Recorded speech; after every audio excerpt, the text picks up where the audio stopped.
Most popular tourist towns is about to lose one of its landmark attractions. The Nautical Lady Water Park will close its doors for the last time next month. Its owners say it's time to move on after more than 30 years of fun. It's every child's dream birthday party. Water slides and mini jeeps, and for Marley Uren it came true for his 9th birthday. Yeah, it's the best birthday I've ever had, I reckon. Marley's mother Neen noticed Bustleton's Nautical Lady Water Park was closing down after more than 30 years in operation, so the family's spending as much time as they can at the park. Really sad. It's a great community thing. There's a lot of people that use it, and it's good, inexpensive fun for families. But owner David Cooch says it's time he moved on and let the Bustleton foreshore become an international icon. Do we want to do another 30 years with amusement, looking after other people's children, which has been a lot of fun, or let the whole beachfront start evolving? It's left behind a long history that will be missed. The park was built in 1981 with bumper boats and skating. A few years later, the mini golf and racetracks were built. Then in 1994, this water slide, the most popular attraction at the Nautical Lady. And there's been tears and upset people, so especially old staff saying, there goes my childhood, ripped down and things like that. So that's been the sad part. Kate Smith is in Bustleton for GWN 7 News. The story of Nautical Lady begins a good 30 years ago, after responding to an advert in the local paper requesting entertainment on the council foreshore reserves. At the time, Jenny and I were running a mobile disco business around the southwest, and later bought a heap of roller skates to also do roller discos.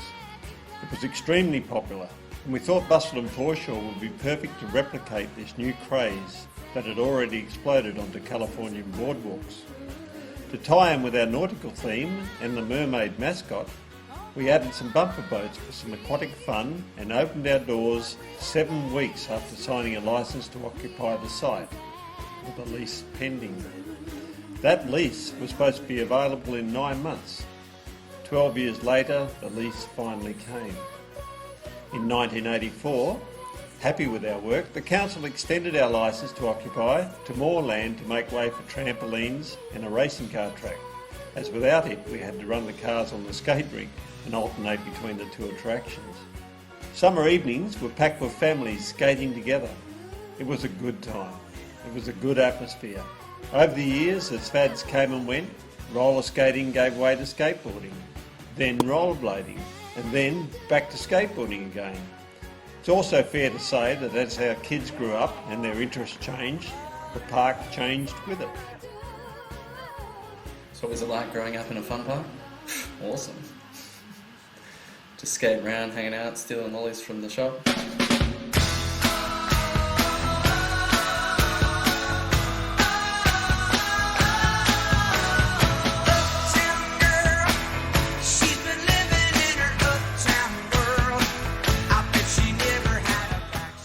Congratulations Dave and Jenny on 30 years at the Nautical Lady. I remember my first experience going to the Nautical Lady and going on the skateboard ramp. I was on one of those old, very narrow skateboards, no helmets in those days, and just going and just looking at those big humpy sort of ramp and just thinking, oh my god, this is way too scary, I'm not going on that. But I remember it was always great fun, and congratulations again. Spending countless hours down on the beachfront highlighted to me just how popular and important an attraction the Bustleton Jetty was to our town. The jetty was falling into disrepair after Cyclone Alby, and there was very little coordinated effort to save it. When the government announced its full demolition, I ran for and was elected to council. I then prepared a document detailing commercialisation of the jetty by charging admission, running a train and building an underwater observatory.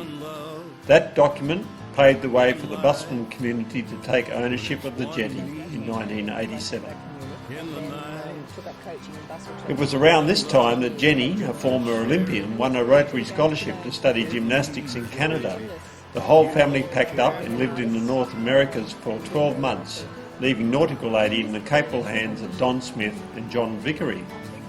In our travels, we located 2 instances where private enterprise successfully combined with state authorities to preserve and protect the built or natural environment.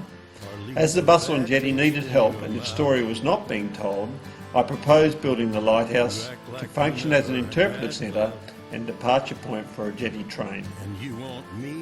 We were raring to go. However, the council of the day not only shelved our plans, but placed us on a 1-week termination clause for the next 6 years. Very scary times for the old Nautical Lady. Things turned around pretty quickly, however, when the Shire appointed Ian Stubbs as the new CEO. And 12 years after opening the doors, we were finally given a secure lease. Thanks, Ian. It was go time. Construction on possibly the last lighthouse to ever be built in the world commenced in earnest, even though advancement in global positioning technology had rendered it a little useless. But I liked it. And I think it was Beyonce that once said, "If you like it, then you should have put a slide on it." So we thought we might just do that.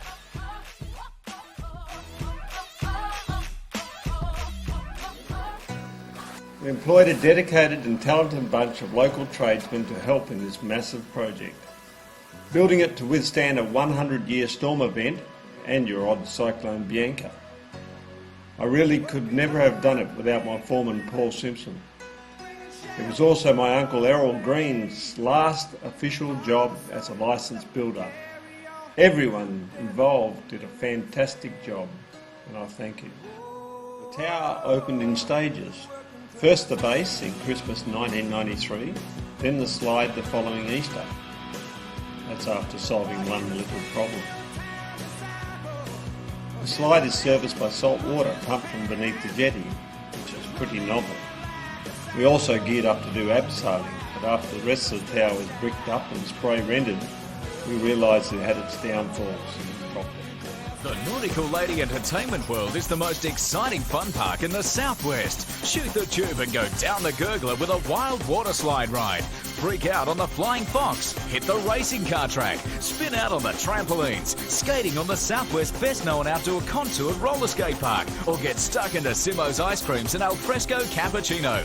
The excitement is endless and admission is free. You only pay for what you use at Bustleton's Nautical Lady Entertainment World. The Nautical Lady had been reborn and stood as a local mecca to all, launching highly popular community initiatives that continue to this day, including the Battle of the Bands and the annual skate comp. Our Friday night live underage social events promoted local bands and performers, and we bussed excited kids in from Capel, Dunsborough and Margaret River. Finally giving something for kids to do on a Friday night pre-Facebook. These culminated in a huge finale and a dream realised when we staged a Hoodoo Gurus concert.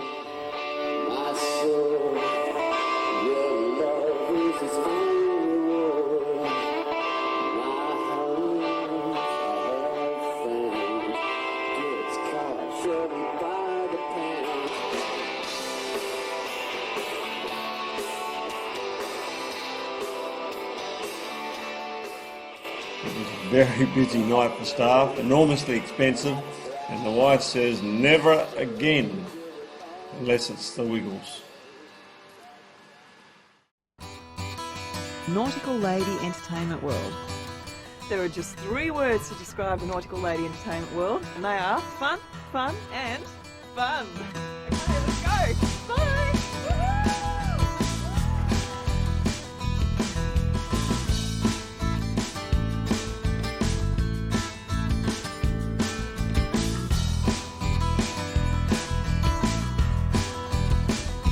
The Nautical Lady Entertainment World has been a favourite with the kids for a long, long time.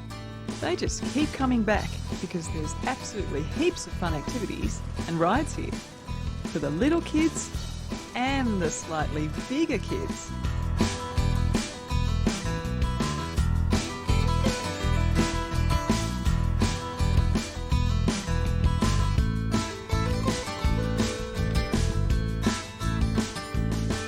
When you arrive, have a look around, then pick up your activity tokens. It's a great system that means you only pay for what you use. There's the Jetty Museum for those with an interest in history, the Haunted Hollow, and my favourite, the Fantasy Castle. The view from up here is amazing, and once you've come all the way up, there's a really cool way to get back down, if you don't mind getting a little wet.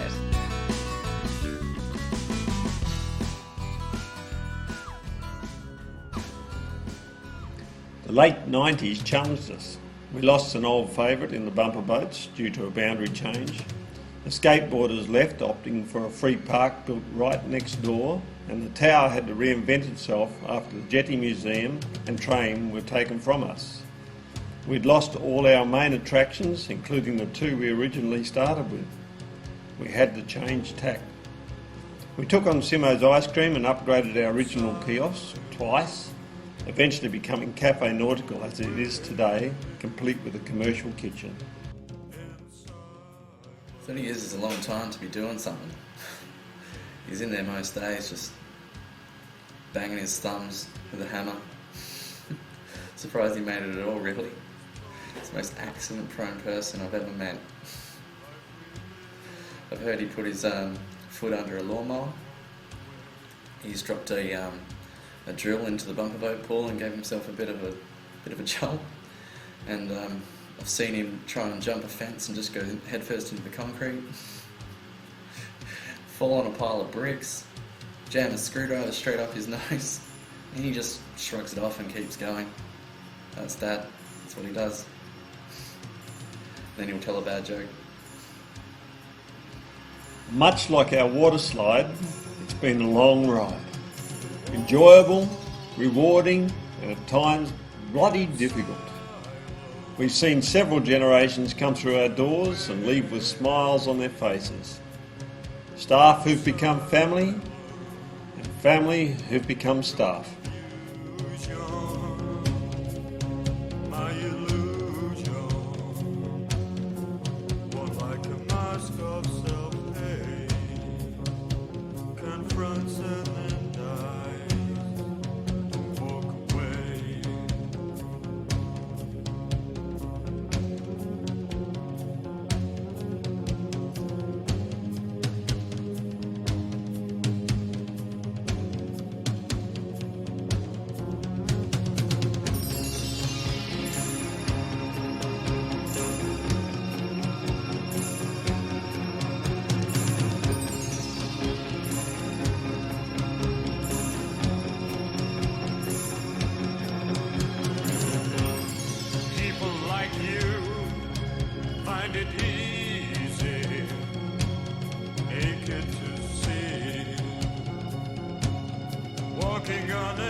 By the rivers, through the streets, every corner, abandoned too soon.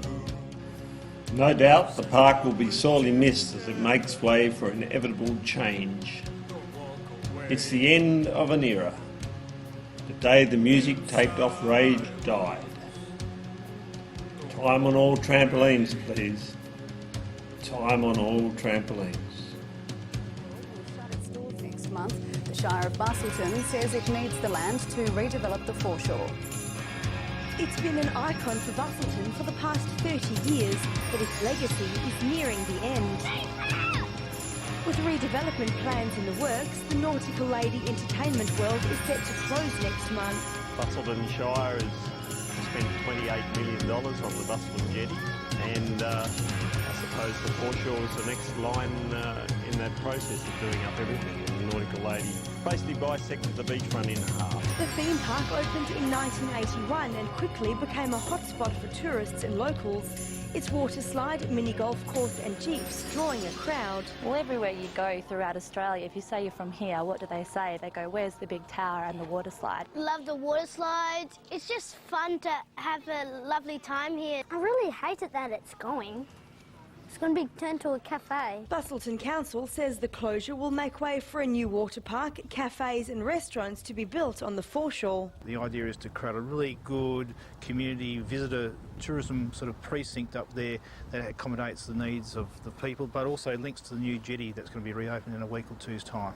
Not everything will be removed. The 18-year-old lighthouse will be renovated and the owners hope to turn it into a cafe and wine bar. The park's owners hope people will turn out on February 5 to farewell the Nautical Lady. I've been the captain of the ship, I've built the ship, designed the ship, I've employed 400 crew now and looked after hundreds of thousands of passengers, so there's lots and lots of memories there. Debbie Valensky, Win News.